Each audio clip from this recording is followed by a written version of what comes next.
Once upon a time, there was a beautiful girl named Cinderella. Her mother had passed away, so her father decided to remarry. Her stepmother treated her very badly. One day, when her father had to go for a long journey for work, she was left alone at home, all alone with her stepmother and stepsisters. They made her do all the housework. One day, they were invited for a royal ball at the palace to find out who was the prince's bride. Cinderella also wanted to go, but her stepmother would not allow her. When the day of the ball arrived, Cinderella's stepmother and stepsisters left to the ball, leaving Cinderella all alone at home. Suddenly, a fairy appeared when Cinderella was crying.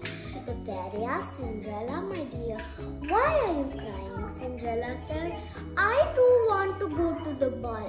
The fairy said, "Bring me 1 pumpkin and 7 mice." Cinderella didn't know why, but still did as she was told. She went to the garden, brought a pumpkin, and went upstairs to fetch her mice friends. With a flick of the fairy's wand, the pumpkin turned into a carriage, and with the other flick, the 7 mice were there. One was turned into a driver, and the other remaining 6 were turned into horses. Finally, with the last flick of her wand, Cinderella's old torn dress became into a beautiful ball gown.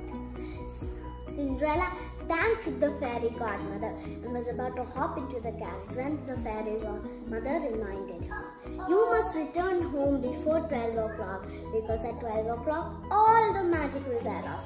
Cinderella, remembering the fairy's warning, thanking her once again, hopped into the carriage and left to the ball.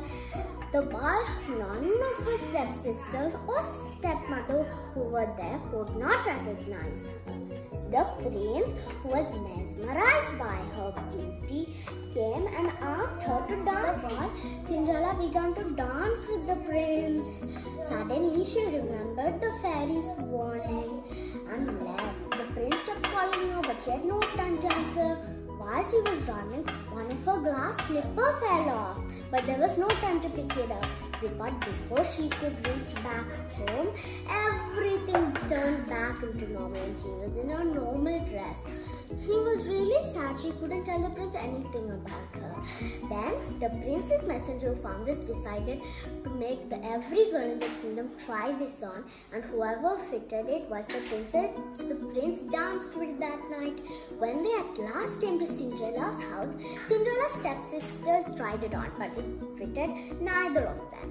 Then the captain of the prince's men found that one more girl was in the house, and when Cinderella came down and tried it on, it fitted her and everybody was shocked. She was taken back to the palace and lived happily ever with the prince. The end.